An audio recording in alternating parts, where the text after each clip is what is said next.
Floyd, Dana White said this week that he wants McGregor to fight you in a UFC fight. To me, it sounds like he doesn't want the fight to happen. It's easy for another guy to speak when he's not in there in a contact sport. It's easy to get a ton of money off these UFC guys while they're not really getting paid, and he's living better than the UFC guys. There's a difference. When they can say, "Oh, Floyd, he's living better than all his fighters." Well, guess what? I was a fighter myself, so I'll put in the work on both sides. Will boxing always be okay with FC? Will it always stay on top of UFC as the bigger sport? Well, I think we the first one that started weight classes. UFC didn't have weight classes at first. I mean, you know, boxing is legendary. This goes back hundreds and hundreds and hundreds of years. It's only one problem with the sport. There will only be one TBE. Whether real is that? Are you just? I hear the boy talking. The leak came out, and it was him that leaked the rumor. And I said, he gets 100 million, I get 7 million. That's a pay cut to me. I don't take pay cuts. I thought boxing was where the money was at. The 7 million is absolutely laughable. He's talking 100 million. I'm also talking 100 million. I'm 27 years of age, and I'm just about halfway through a $100 million contract. At 27 years of age, Floyd Mayweather was on Oscar De La Hoya's undercard. So, compare that. Who doesn't want to conquer both worlds? He's getting old now. You know, I have the size, I have the reach, I have the height. I have the youth. He needs me. I don't need him. That's the truth of it. Who else can he fight? He fights someone else in the boxing realm, and it's like, all of a sudden the pay goes from 100 million to 15 million. So, he needs me. So, if he wants to talk, we can talk. But it's me who's in control here. If this really took place, you're talking about boxing. Boxing as we know it. Again, I don't really care about rules. He can make all the rules he wants, you know. I know he would not want to fight in a mixed martial arts contest, in a true fight. If you want to fight in a limited fight, that's no problem. We can do that. I will set aside many other forms of fighting that I practice in, and I will focus on one particular craft. I'm in the game of spinning plates. I'm spinning a boxing plate. I'm spinning a taekwondo plate. I'm spinning a jiu-jitsu plate. I'm spinning a freestyle wrestling plate, a karate plate. There's so many spinning plates in this game. If I was to just put all them down and have one boxing plate spinning, it would be like a load off my shoulders. Are you as hungry as ever to prove yourself again? You know, there's something burning in me. I feel like my gut has been emptied again. I don't let anything outside interfere with it. As you can tell, as all of that stuff blew up, I am very focused on returning 100%. Twitter would melt if McGregor and Mayweather ever fought. So McGregor has been UFC's biggest star, owning 3 of the largest live gates in UFC history. And aside from the Diaz fight, McGregor has been nearly untouchable. A 7-1 record in UFC with 6 knockouts.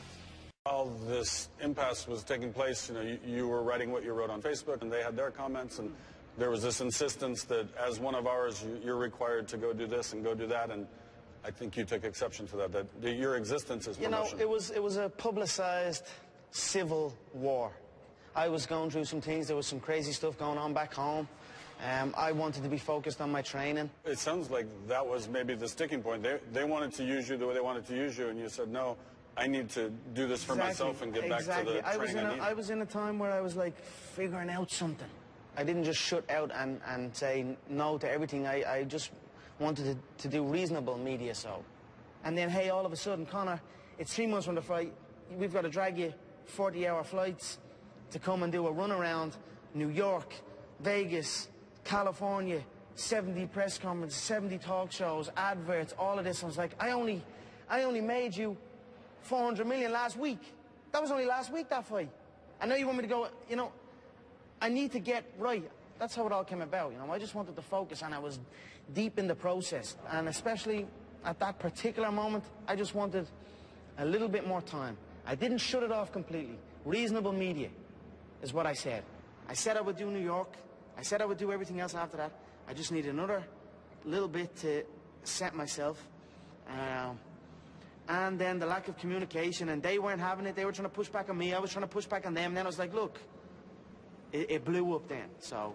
Would you have played out everything the way you did, say, your announcement on Twitter? I tell you what, it blew up I wasn't, you know, I don't know what I was just kind of having fun with it. At the start, it was kind of half-hearted, and then it just went, shoo, and then all of a sudden, you're off 200. And I was like, all right, well, you too then, you know, it was kind of like a little, it was fun. Seeing it all blow up like that it was amusing for a while, you know. There was times where I was like, you know, seeing the press conferences take place, and then I was like, I should have just jumped on the damn flight. I should have just stuck it out and went with it. But sometimes you've got to do what's right for you and not do what's right for everybody else. And especially if you've done what's right for everybody else a million times over, you should have the right to be able to do what's right for you sometimes. So that's what I felt. So, not to put words in your mouth, but it sounds like you intend to fight UFC again. You'd like it to be sooner than later, even. I'm committed to the fight game. I enjoy competition. I enjoy challenges. So if a challenge is in front of me and it appeals to me, then I will go and I will conquer it. So is your position more all options are open? Everything's on the table? 'Cause we're getting... You're not playing with this interview. You know, I'm open to challenges. We got to go to break. Okay. This card just got really good. I cannot wait. That was Conor McGregor speaking at MSG, where he will headline UFC 205 on November 12th against Eddie Alvarez. McGregor still talking about Floyd Mayweather, even though Floyd said last week he is ready to move on. Max, break it down for us. What is going on here? You know, you got to love Conor McGregor. He's the best talker who can fight. Yeah. Floyd's the best fighter who can talk. And of course, so you put those two names together, it's a huge promotion. Here's what's going on.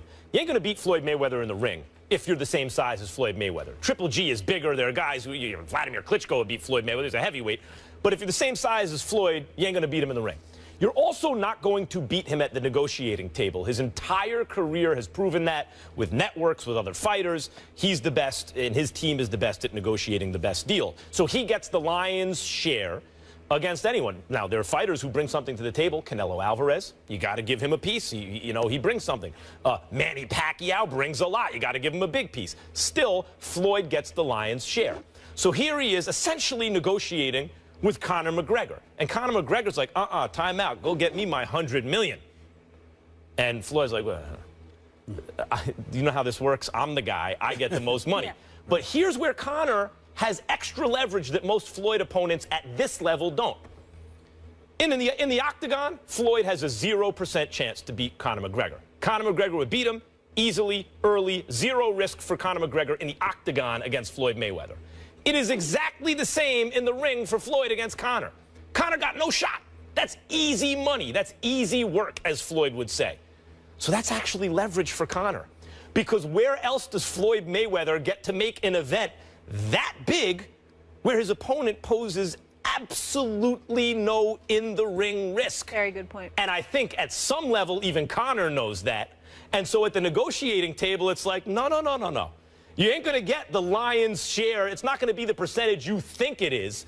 Look how easy this night. I mean, like, you ain't going to find easier money than this. And I think Floyd also knows that at some level. And so the negotiation goes on. Floyd says, I'm walking away publicly because it seems to give him leverage. But Conor has plenty of leverage here. Here's where it gets interesting. You know, I told you Floyd called me the other night. I thought he was calling me to congratulate me because I'm going to be calling the Manny Pacquiao fight on November 5th. But he was actually... Congratulations, by the way. That is going to be must-see. Well, you know, I can't wait. I'm hoping I make you proud, brother. I'm hoping I know you will. You do this already. This is my first time ever doing color commentary for a fight, so I'm going to be nervous. You're going to be great. But I'm looking forward to November 5th in Vegas at the Thomas & Mack Center. But let me say this.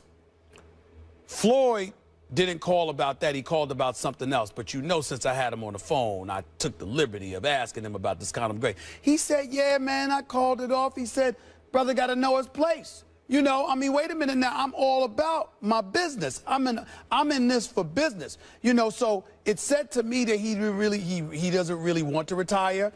He's comfortable. All right, bought some new property in Times Square. He's going to be making 7 figures a month for the rest of his life. I mean, Floyd is fine. He doesn't need anything, but he has no problems with making more money. You know, and you're absolutely right. He is about the business of making sure he's going to get the lion's share. But here's the thing about Floyd, and you can confirm this better than me. This is just the impression that I've gotten throughout the years communicating with him, Leonard Ellaby, and others. Floyd ain't the kind of dude that just wants to make his money and don't want you to make yours. He might hate promoters making theirs. He might hate the networks getting so much money. But he has no problem with a fighter getting money. I remember that I had spoken to Floyd after the weigh-in the night before he fought Pacquiao. He was so disgusted with Pacquiao because of the share that Bob Arum and Top Rank had ended up getting, for Pacquiao's person. Pacquiao, he owed them. I mean, borrowing money, all of this other stuff. It's too complicated to get into. But the point is that he's saying, we went through all of this to make sure you get this money. And there's still some of that money that you ain't getting. What the hell is wrong with you? He was talking about Pacquiao. Called him stupid. He was disgusted with Pacquiao. He respects Conor McGregor from the standpoint that he elevates the marketability, brings the dollars in, and he's not going to let Conor McGregor get more than him.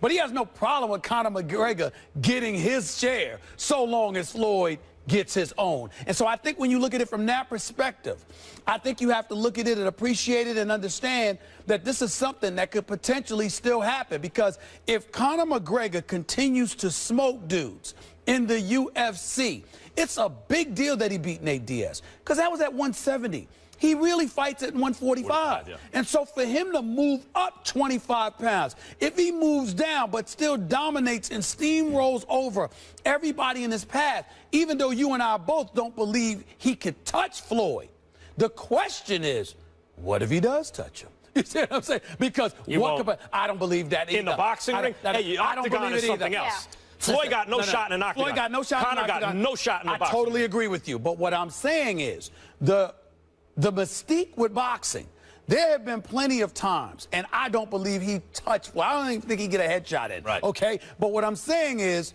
the mystique of boxing, the intrigue, the allure of boxing is when you walk into a ring and you know if this person catches you. See, if Conor McGregor didn't have power, plus he was a UFC fighter coming to fight Floyd, then we're wasting our time.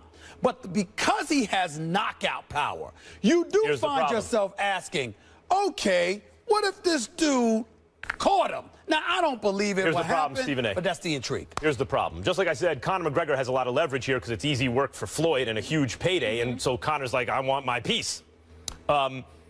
Floyd also has leverage here because UFC ain't boxing where you can cherry pick. Right. Floyd has fought a lot of fighters, but he has also cherry-picked in the higher weight classes. Right. When he was 130, 135 he fought everybody. Pounds, fought everybody. As he got bigger, he waited till the right time where they represented minimal risk, maximum reward, which is what you're supposed to do. Except with Canelo, though. Well, Canelo is still ascending, but there's always an excuse for Floyd. People are always, no matter what Floyd does, he'll be criticized. He was too young, he was too old, and yet I am here saying that, in fact, I don't believe the outcome would be any different, but Canelo was 22. Pacquiao was older, and that fight was past its expiration date. Same thing with Shane Mosley, etc.